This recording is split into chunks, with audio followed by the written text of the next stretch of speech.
Hello YouTube, happy Friday everybody.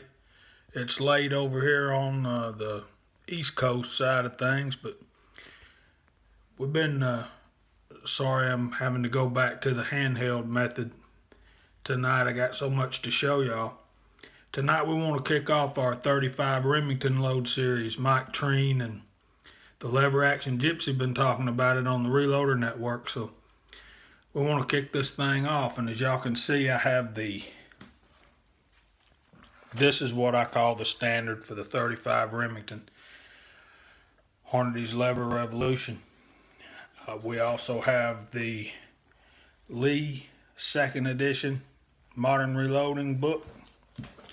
We have the Lyman number 4 cast bullet handbook.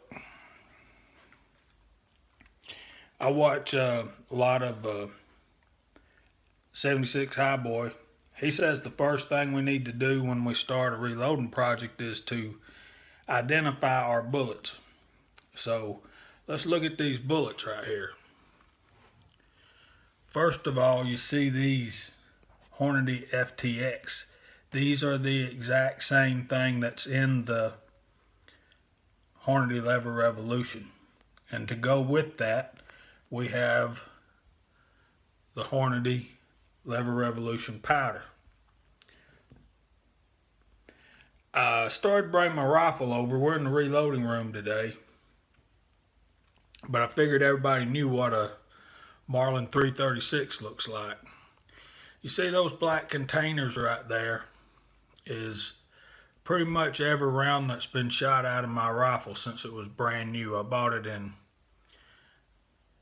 it for myself for my 21st birthday. And that's been a couple of years ago. But anyway, there's Hornady brass. Most of it's Hornady. That taller is Remington. One thing I want to point out as we get started here, and we're going to do, what I want to do is get some commercial bullets and some cast bullets as well. So we have these Hornady FTX. If we get those close enough, I wanted y'all to see this. I don't think that's going to work out. Let's put it right here.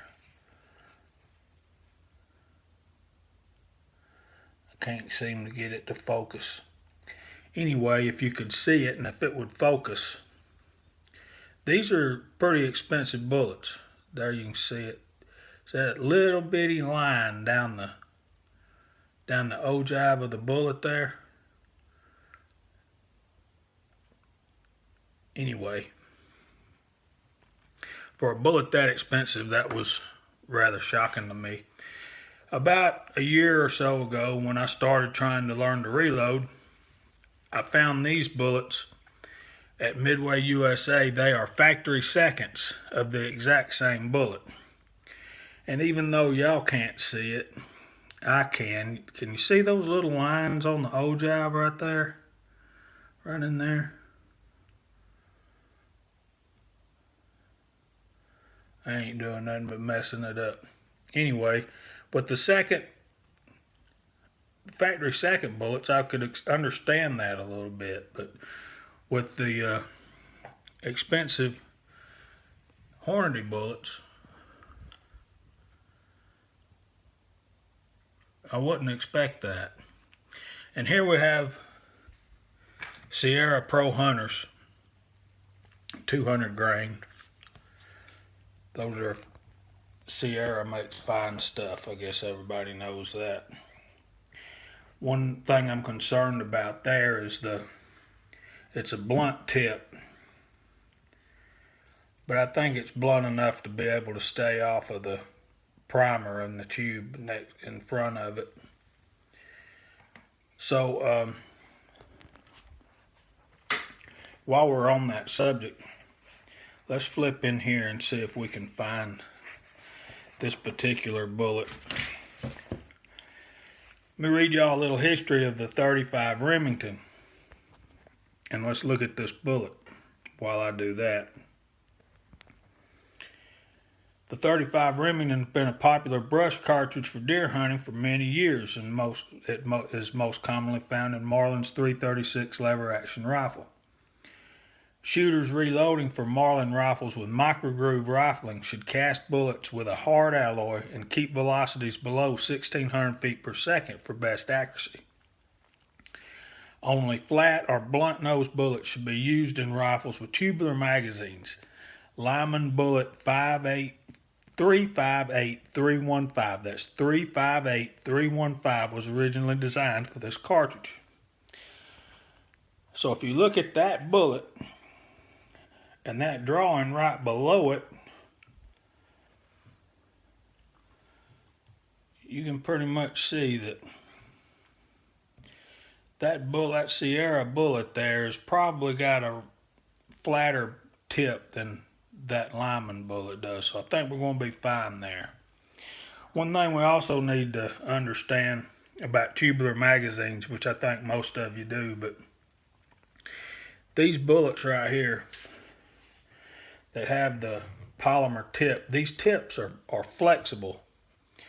There's no way that that's gonna, so that bends. If you could feel it, you could feel that it just gives. So there's no way that that bullet will set off a charge. You won't have a chain reaction with those bullets. That's what that bullet was first designed for, was to give you a bullet with a mass and a ballistic coefficient good enough to hold up to the brush and still have the trajectory out to 200 yards theoretically. And maybe we can test that as we go along. So we've got our bullets. Those are our commercial bullets. We've got our brass, as you can see. Our dies are going to be the Lee Pace Setter 3-die set. There's our primers. We have CCI large rifle primers. We have Winchester large rifle for standard rifle loads. And we have the Federal large rifle. And as for powders, I have data for all three of these powders. My favorite is the IMR 4064. I also found data for Hodgdon H335 and of course the Hodgdon Lever Revolution. So we'll be working up loads with all these powders. If we look in our Lee book, we look for a 200 grain jacketed bullet. The first powder we come up to is, y'all probably can't read this. I want to also get some IMR 3031 and try some of that. Lever Revolution starts at 37 grains, and that's going to run a 200 grain jacketed bullet out to 1,897 feet per second. The maximum charge is 41.4 grains, and that's going to run it out to 2,116 feet per second. And I think Mike Treen said that he thought the maximum pressure for 35 Remington was 34,000 feet per second. I've got one listed here at 38,500, so you're not off by much. And I could have swore, I'll find it, H335 right here starts at 33 grains, goes up to 37 grains, and the max charge is going to run it at 2,048 feet at 31,777 pounds per square inch. Now let's move over to cast bullets. I have several molds over here. Of course, y'all know the one that Mr. Taco sent me. That's the one in the back. That's actually a 357, but the 357 Magnum and the 35 Remington have the same bullet diameter. So technically you can load that same pill in a 35 Remington and cut down the charge and maybe save you some money on your powder. And I think that's what Mr. Gypsy was talking about. He was trying to find a load that was still accurate, but not as expensive to load. Back there in the back, you see my Smith & Wesson 586 that I named my channel after. And one day I'll tell you the story about that. Basically, I bought that when my youngest daughter was born. Not long after, well, I only have one daughter, but she's my youngest. So, anyway, I've had that in the family for probably 30 years now. Then this mold right here is the one I think we'll probably use the most of. If y'all can get a look at that. That is the Lee 358-200 round flat. And this is an example of the bullets that it cast, and I've already got those powder coated and gas checked. I think that's a Harbor Freight red and a Harbor Freight yellow. And this next mold back here is the Lee 358-158 round flat. That's a very good bullet. Mr. Bacon really likes that one.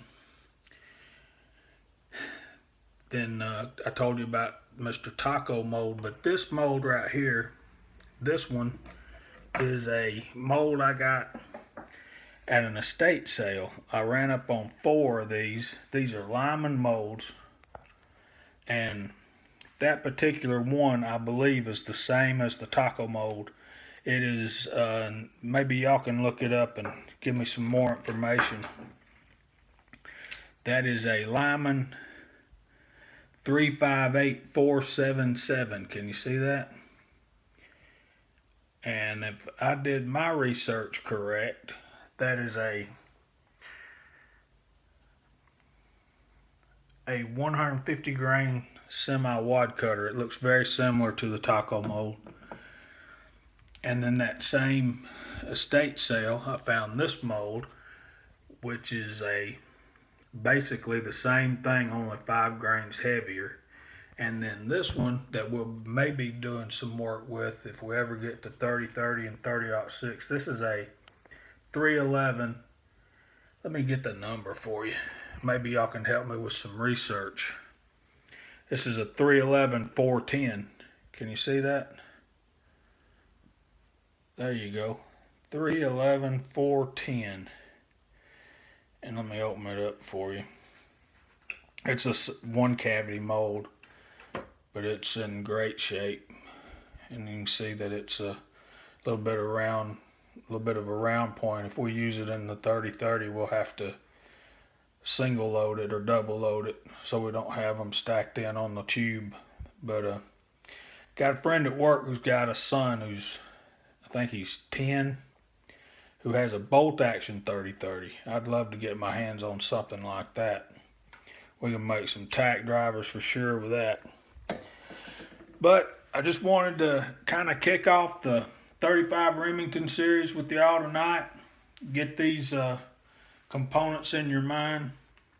We have, we're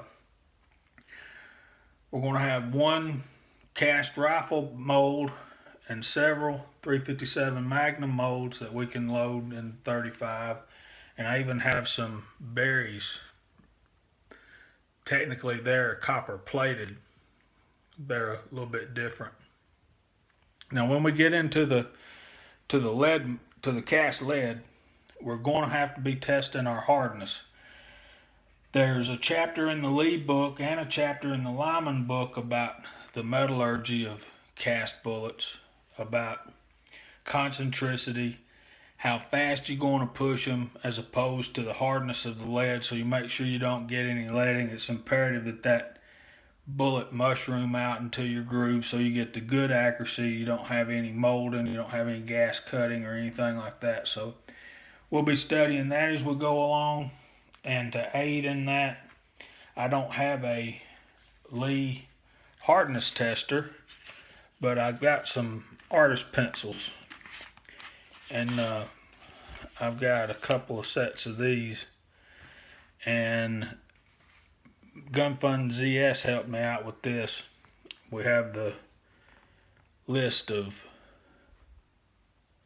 the pencil with the correlating common alloys with the BHN hardness. So I'm looking forward to this. It's going to be fun, y'all. So come along and join me when we can. And next time you see me, we'll be probably sizing some cases. Well, y'all have a great weekend, and thanks for watching. And I'll see y'all on the next one. Thank you. Bye.